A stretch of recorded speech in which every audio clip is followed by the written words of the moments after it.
notre Père, tes parfums ont une odeur suave. Ton nom est un parfum qui se répand. Je me lève et je ferai le tour de la ville. Car je cherche celui qui vit à jamais, celui qui est la vie. Tu es le souffle de vie. Le vent qui pousse au large. Le feu qui réchauffe et purifie. L'huile qui nous oint. La colombe qui descend du ciel. Ta création reflète ta beauté. Et tu incarnes la liberté, la joie, la douceur, la paix, la beauté. Telles sont les paroles d'un adorateur du Christ, un amoureux du Christ. Devant son Père, pour contempler sa gloire. Bienvenue dans la présence du Seigneur.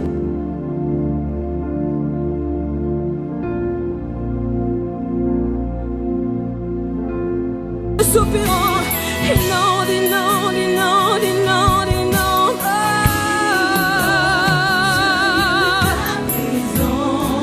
Nous avons besoin de toi. C'est les bons qui vont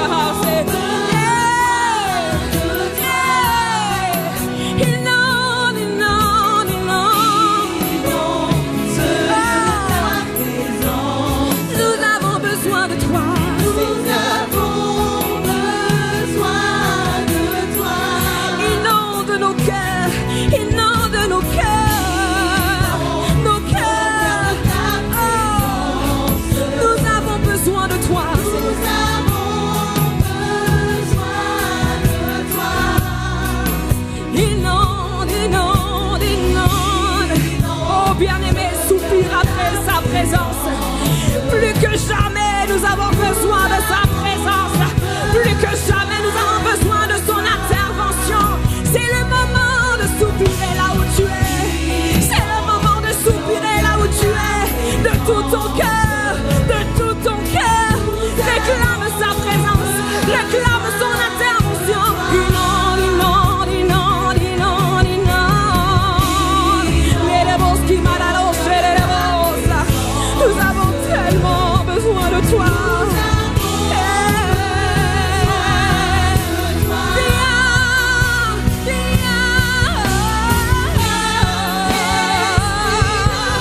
C'est toi que nous attendons, Saint-Esprit, esprit de connaissance, esprit d'assurance.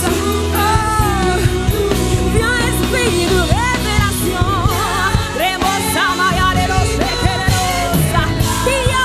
Gloire à Jésus. Ce matin, c'est avec un cœur débordant de joie que nous voulons demander à l'Esprit de Dieu de souffler sur nous. Nous demandons à l'Esprit de souffler sur nous parce que nous traversons un moment assez difficile où nous avons besoin qu'il soit à nos côtés pour nous conduire, pour nous instruire, mais aussi surtout pour nous éclairer dans notre marche avec le Seigneur. Ce matin, j'aimerais vous saluer dans le beau et précieux nom de notre Seigneur Jésus-Christ.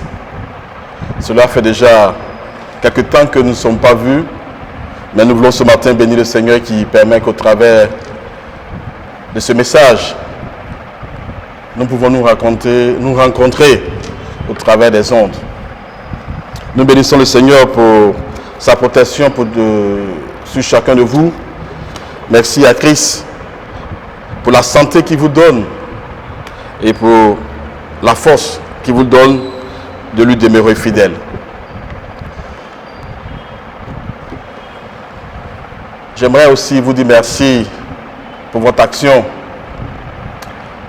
au cours du dimanche 26 avril dernier, où chacun de nous a apporté une partie de ces biens afin que nous puissions aider nos frères et sœurs qui sont dans des moments difficiles.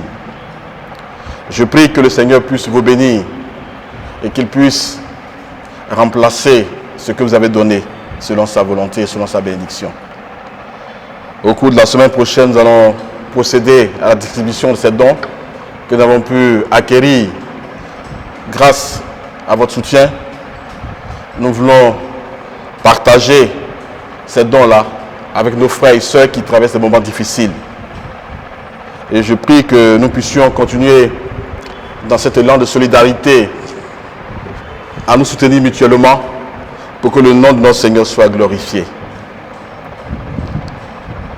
Ce matin, le Seigneur m'a mis à cœur de vous partager un message qui a trait à notre thème central au sujet d'une foi active.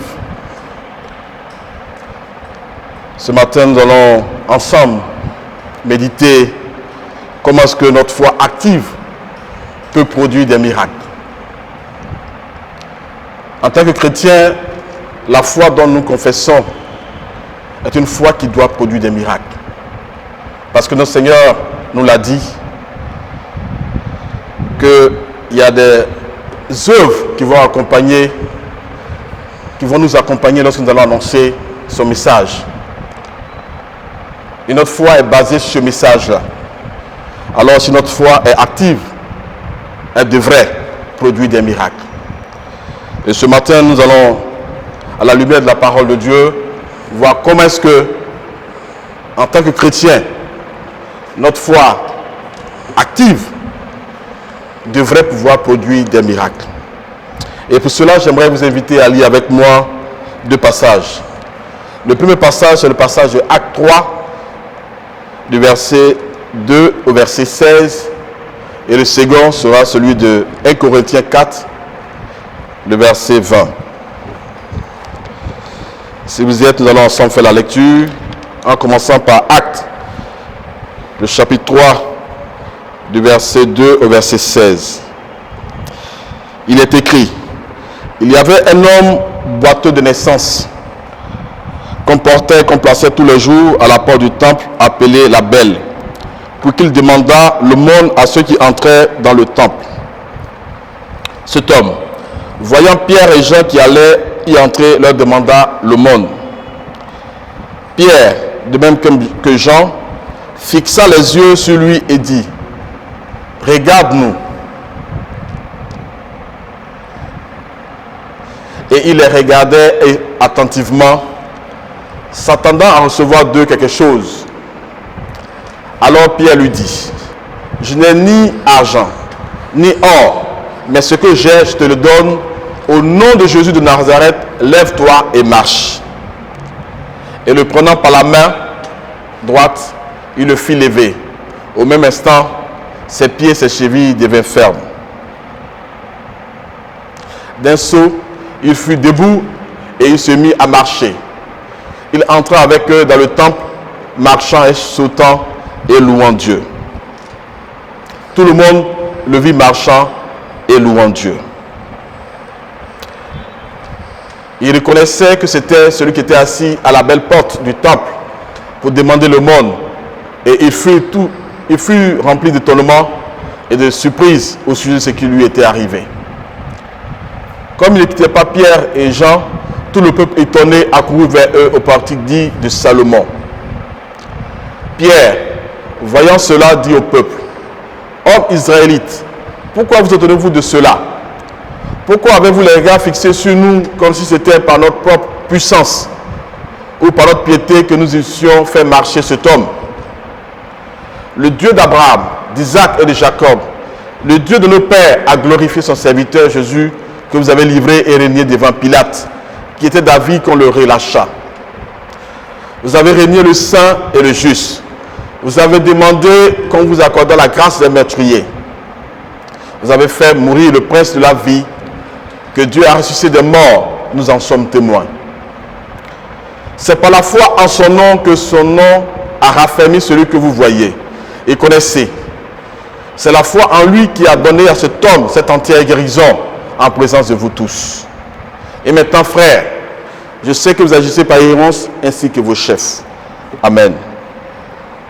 Le second passage, c'est celui de 1 Corinthiens 4, le verset 20. 1 Corinthiens 4, le verset 20.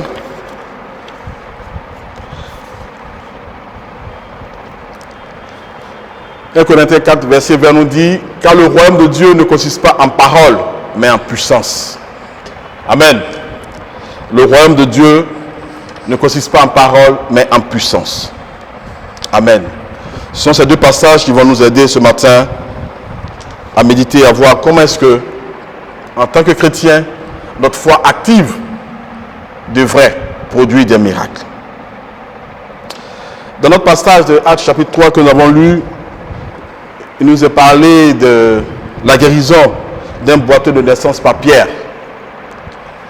Ce monsieur était malade depuis des années. Il était assis à la porte du temple et il recevait le monde de tout ce qui passait.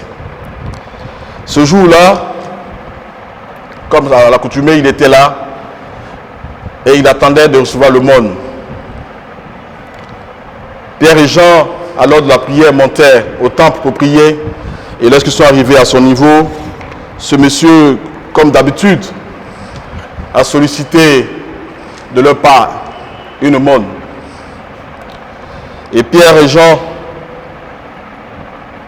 et surtout Pierre, et Jean ont dit, nous n'avons pas d'argent, nous n'avons pas d'or, mais ce que nous avons, oui, ce que mon frère tu as, ce que mon frère, ma soeur tu as, c'est ce que Pierre et Jean avaient. Pierre et Jean ont dit, nous n'avons ni or ni argent, mais ce que nous avons, au nom de Jésus, nous te demandons de te lever et de marcher. Et la Bible nous dit que lorsque Pierre a tendu la main vers ce monsieur et qu'il a saisi sa main, d'un bond le monsieur s'est levé et il a commencé à marcher, sauter et à louer Dieu. Ce matin, nous voulons, au travers de cet événement-là, voir trois clés qui ont aidé Pierre et Jean à produire ce miracle.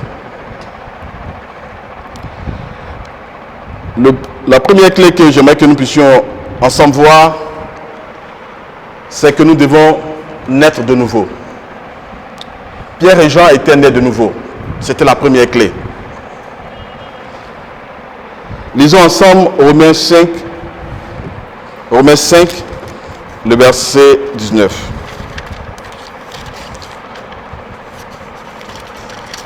Romains 5, le verset 19.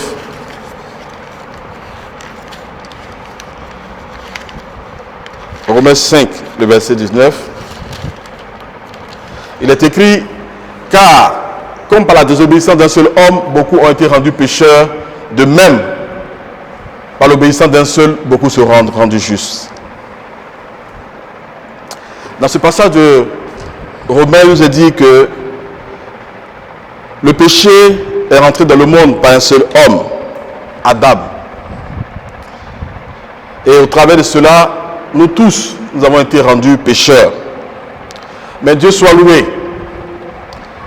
Par l'obéissance d'une personne, notre Seigneur Jésus-Christ, nous avons été rendus justes devant Dieu. Ainsi, il est dit que toute personne qui confesse ses péchés à Dieu obtient miséricorde.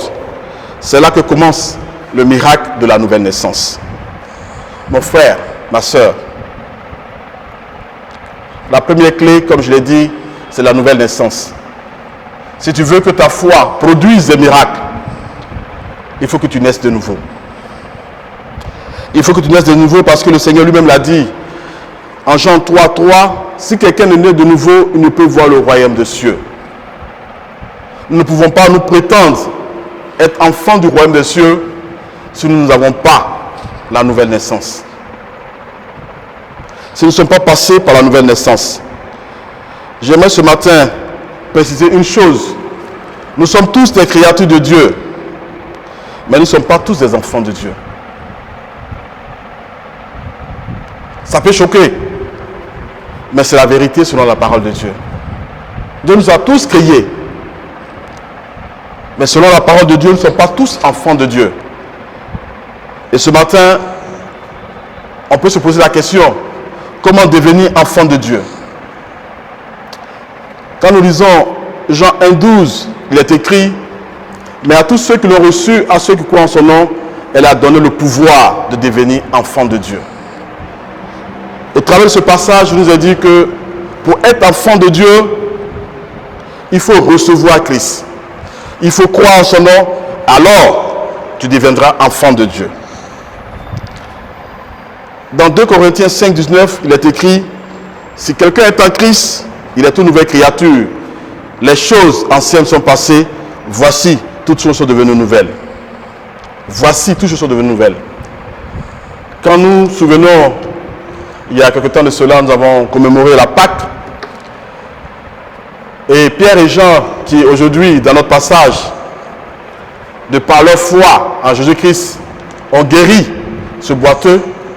Souvenez-vous que Pierre est celui-là qui a régné Christ. Lorsque Christ avait été arrêté et que Pierre le suivait, que par 3 occasions, il lui avait été dit qu'il était disciple de Jésus, il a dit non, je n'étais pas disciple de Jésus. Et le Seigneur lui avait prophétisé que Pierre, avant le chant du coq, tu m'aurais régné 3 fois. Et cela s'est passé comme le Seigneur avait dit. Et c'est ce Pierre-là qui aujourd'hui, de par sa foi, se lève et au nom de Jésus, devant tout le monde,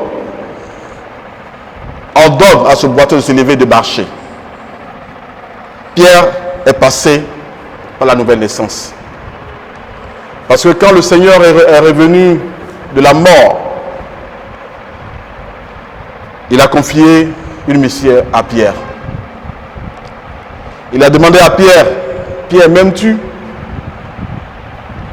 Par 3 fois, il a demandé à Pierre, m'aimes-tu? Et Pierre, tout confus, lui a dit, Seigneur, tu sais toutes choses, tu sais que je t'aime. Et le Seigneur lui a dit, si tu m'aimes, paie mes brebis. Et en ce moment précis, Pierre est rentré dans sa destinée. Celle-là que le Seigneur lui avait promise la première fois qu'il l'avait rencontré. Il lui avait dit, Pierre, désormais je te ferai des pêcheurs d'hommes. Tu ne seras plus pêcheur de poissons, mais tu seras des pêcheurs d'hommes. Donc la première clé, c'est la nouvelle naissance. Et comme nous l'avons vu dans les versets, il faut que nous croyions au Seigneur Jésus-Christ. Et quand nous croyons en lui, nous devenons une nouvelle créature. Et il y a 3 choses ce matin que j'aimerais vous dire. Pour être une nouvelle créature, il faut premièrement confesser ses péchés. Si tu veux être une nouvelle créature, il faut que tu confesses tes péchés. Deuxième point, il faut que tu invites Jésus-Christ à entrer dans ton cœur et à devenir ton Seigneur et ton Sauveur. Oui, c'est très important. Nous devons inviter le Seigneur Jésus-Christ à venir être notre Seigneur et notre Sauveur. Et troisième point, nous devons trouver une communauté où l'on croit que la parole de Dieu, où l'on croit à la parole de Dieu, être baptisé, et par la grâce du Seigneur, Jésus-Christ nous baptisera nous-mêmes de son Esprit Saint.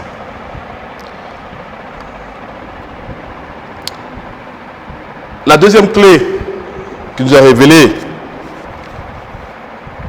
dans notre passage, ici, c'est la parole parlée. La parole parlée. Quand nous lisons Galates 2, 20, il est écrit, j'ai été crucifié avec Christ, et si je vis, ce n'est plus moi qui vis, mais c'est Christ qui vit en moi. Si je vis maintenant dans la chair, je vis dans la foi au Fils de Dieu, lui qui m'a aimé et qui s'est livré lui-même pour moi. Amen. J'ai été crucifié avec Christ. Lorsque nous passons par la nouvelle naissance, nous confessons que nous sommes morts avec Christ. Alors, étant morts avec Christ, nous sommes ressuscités aussi avec lui et nous devenons une nouvelle créature. Désormais, si nous vivons, nous ne vivons plus pour nous-mêmes. mais nous vivons pour Christ. En partant de ce verset, nous devons nous appuyer sur la parole de Dieu et confesser de nos bouches la promesse que Dieu a faite sur notre vie, en sachant que tout homme et toute femme remplis du Saint-Esprit qui parle, ne parle plus de lui-même, mais parle par Jésus-Christ qui parle au travers de lui.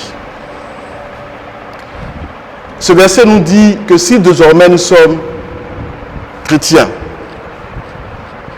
toutes les paroles que nous disons ne sont plus les paroles qui sont dites par nous, mais ce sont des paroles qui sont dites par Jésus-Christ au travers de nous. Et pour que cela soit conforme à la parole de Dieu, nous devons méditer la parole de Dieu, et toutes les paroles que nous devons prononcer devront être conformes à la parole que le Seigneur nous a donnée. Quand nous lisons en Marc chapitre 11, verset 22, verset 23, Jésus a dit: ayez foi en Dieu, je vous le dis en vérité, en vérité. Si quelqu'un dit à cette montagne, ôte-toi de là et jette-toi dans la mer, et s'il ne doute point en son cœur, mais croit que ce qu'il dit arrivera, il le verra s'accomplir. Amen. C'est cette promesse que Pierre et Jean ont appliquée. C'est cette promesse que Pierre et Jean ont appliquée. Le Seigneur dit dans ce passage: je vous le dis en vérité. Ayez foi en Dieu. Si vous avez foi en Dieu, si vous croyez à la parole de Dieu, si votre conviction est basée sur Dieu, vous aurez la capacité de dire à cette montagne: ôte-toi de là et jette-toi dans la mer. Et cette montagne va s'exécuter. Pierre et Jean ont cru en cela. Et sur cette base, ils ont dit à ce boiteux: nous n'avons ni or ni argent. Nous n'avons pas ce que tu nous demandes, mais ce que nous avons, qui est aussi précieux que l'or, plus précieux que l'or et l'argent, nous t'ordonnons au nom de Jésus-Christ de Nazareth, lève-toi et marche. Et vous verrez plus tard, lorsque les gens vont s'entourer et ils seront étonnés de voir le miracle qui s'est produit, Pierre va leur dire, c'est notre foi en celui que vous avez crucifié, celui que Pilate voulait relâcher, que vous avez refusé. Vous avez voulu qu'il soit crucifié au détriment de ce criminel que vous avez voulu qu'on relâche. C'est notre foi en cette personne qui permet qu'aujourd'hui ce monsieur se lève et qu'il marche. Nous aussi, nous sommes encouragés à nous baser sur la parole de Dieu. C'est la deuxième clé si nous voulons faire les miracles. Nous ne pouvons pas faire des miracles si les paroles que nous prononçons ne sont pas appuyées sur les promesses de Dieu. Oui, ce matin,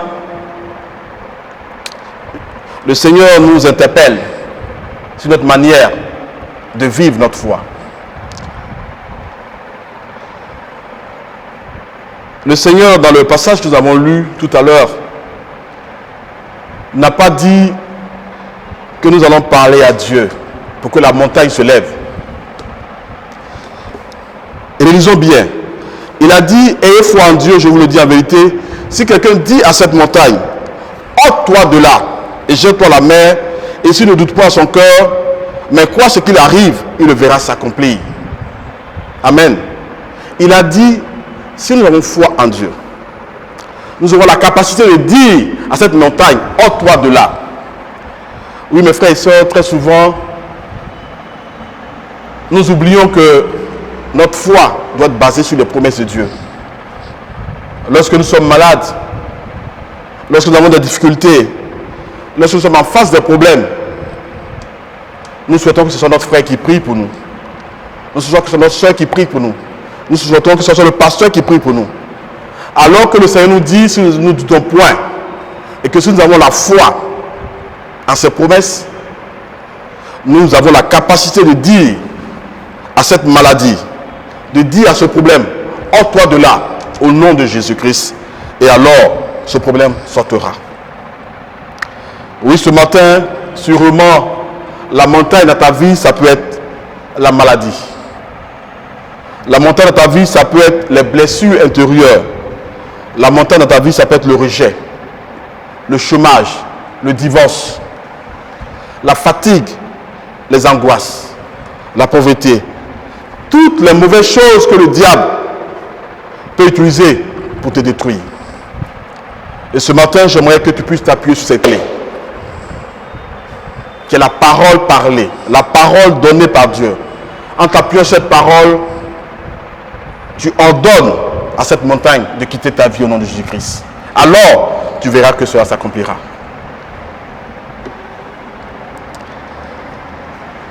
La troisième clé pour pouvoir rendre notre foi active et produire des miracles, nous devons agir conformément à la parole de Dieu que nous confessons. Oh mes frères et sœurs, autant que nous sommes, nous devons tous demander pardon à Dieu. Oui, nous confessons la parole de Dieu, mais souvent en face des difficultés, en face des problèmes, nous n'agissons pas selon cette parole. Et ce matin, j'aimerais vous encourager que si nous voulons produire des miracles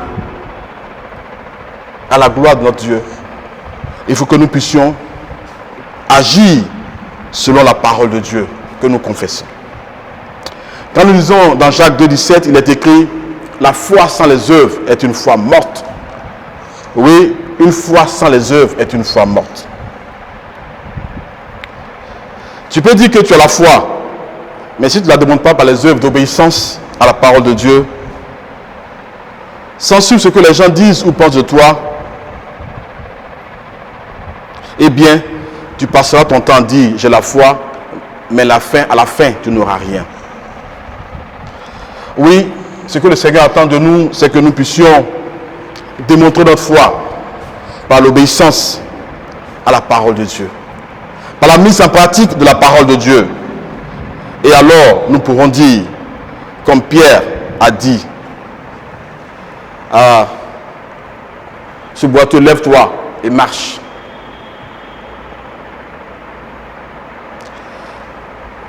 Mais aussi, quand nous lisons la parole de Dieu, nous voyons à Matthieu chapitre 9, le verset 6 à 7, le Seigneur a dit au paralytique, lève-toi, prends ton lit et va dans ta maison.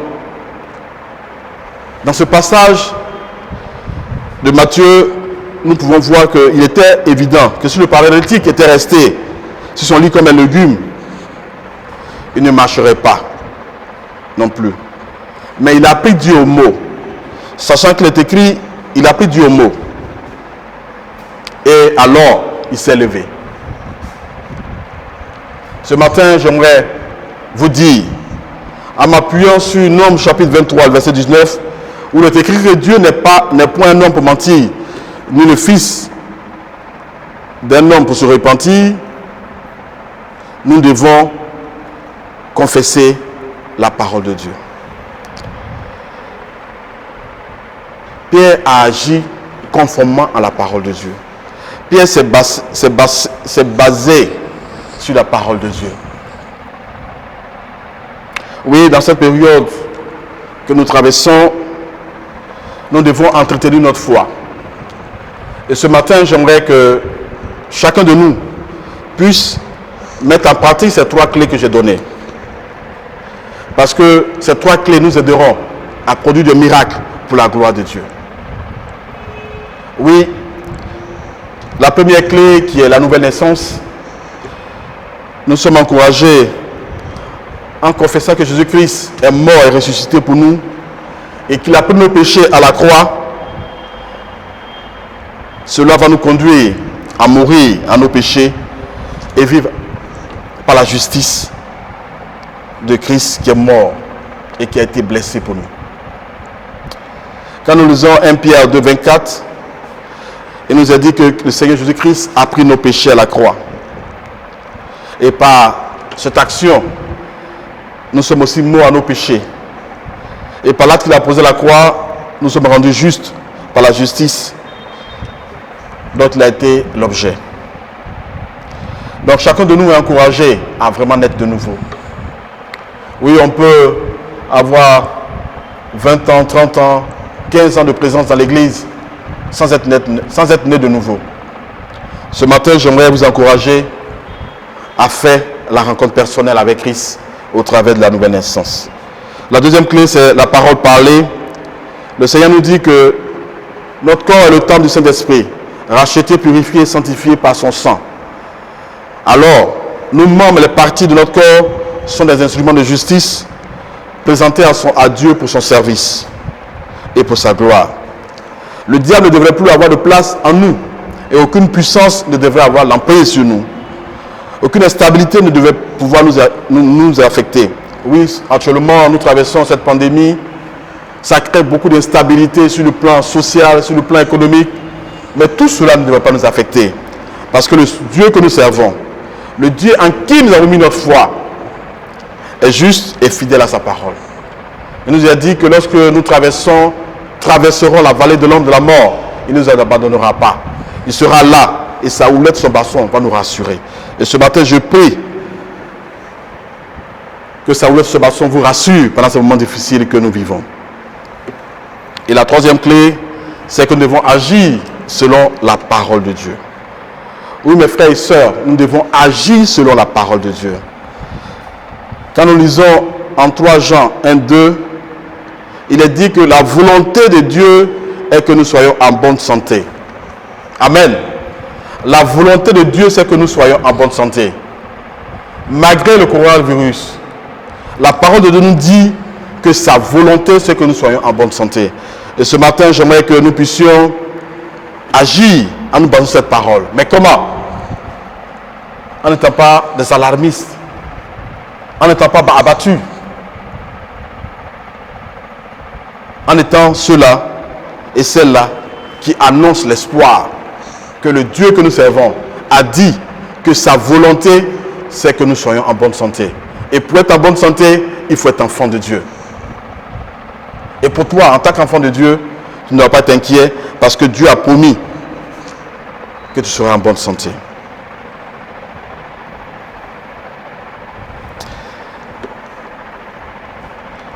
En conclusion de ce message, j'aimerais nous encourager à persévérer dans la confession de la parole de Dieu pour activer notre foi afin d'avoir une vie active, afin d'avoir une foi active pour vivre une vie de miracle à la gloire de Dieu. Oui, mes frères et sœurs, notre Dieu, le Dieu que nous servons, le Dieu dont tu te réclames, le Dieu que tu annonces, n'est pas un homme pour mentir, ni un fils d'homme pour se repentir. Pour terminer, j'aimerais vous inviter à lire avec moi Proverbes chapitre 4 du verset 20 au verset 22. Il est écrit: mon fils, sois attentif à mes paroles et prête l'oreille à mes discours, qui ne s'éloignent pas de tes yeux, garde-les dans le fond de ton cœur, car c'est la vie pour ceux qui les trouvent. C'est la santé pour tout le corps. Amen. Il est écrit: mon fils, sois attentif à mes paroles. Ce matin, le Seigneur t'interpelle. Il souhaite que tu sois attentif à ses paroles, car c'est la vie pour toi, c'est la santé pour ton corps. Et je prie que cela soit ton partage en ce matin. Que Dieu nous bénisse et nous donne de glorifier son nom en vivant une foi active qui produit des miracles à la gloire de son nom. Que le Seigneur soit béni. Amen. Nous allons ensemble prier pour demander à l'Esprit de Dieu, comme l'avons chanté à l'introduction de ce message, nous allons demander à l'Esprit de Dieu d'inonder ce lieu de sa présence. Nous allons prier que le Saint-Esprit puisse, au travers de ce message, puisse toucher votre cœur et puisse vous amener à être des hommes et des femmes qui vivent une foi active qui produit des miracles. Ensemble, prions. Seigneur, nous voulons encore une fois glorifier et élever ton nom parce que tu es un Dieu fidèle. Seigneur, merci parce que tu n'es pas le fils d'un homme pour mentir ou pour te repentir de ce que tu as dit. Mais Seigneur, ce que tu promets, tu l'accomplis pour que ton nom seul soit glorifié. Et ce matin, je te bénis parce que ta parole est la vérité. Et cette parole que nous avons partagée ce matin nous invite, Seigneur Dieu, à vivre une foi qui portent du fruit à ta gloire, en produisant des miracles. Et ce matin, je prie que cela soit le partage de mon frère et de ma soeur, de chacun d'entre nous, afin que nos vies te glorifient. Sois glorifié et sois magnifié, Saint-Esprit, parce que tu as accompli toutes choses pour la seule gloire de ton nom. Merci au nom de Jésus. Amen.